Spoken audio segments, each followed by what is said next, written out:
একটা হাস্যকর কথা না বলে আর পাচ্ছি না। যখনই না এই দুর্নীতি সবকিছু সামনে আসছে, তখনই কিছু বিশেষ ধরনের লোকজন তারা বলে যাচ্ছে সিপিএম এর সময় দুর্নীতি হয়েছে, সব রেডি করে সব পোস্ট করছে, কংগ্রেসের সময় দুর্নীতি হয়েছে, এই সময় দুর্নীতি হয়েছে। হ্যাঁ হয়েছে, হয়েছে, 100 বার হয়েছে, কিন্তু দুর্নীতি হয়েছিল বলেই তো সরকারটাকে বদল করা হয়েছিল, তাই না?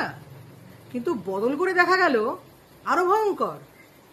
পরিবর্তন কখন মানুষ চায়? যখন আরো ভালো কিছু চায়, যে ঠিক আছে একে বাদ দাও, পরিবর্তন দরকার, ভালো চাই, ভালোর জন্য পরিবর্তন করতে হয়। কিন্তু দেখা গেল তো পরিবর্তন অন্য কিছুতে হয়ে গেল।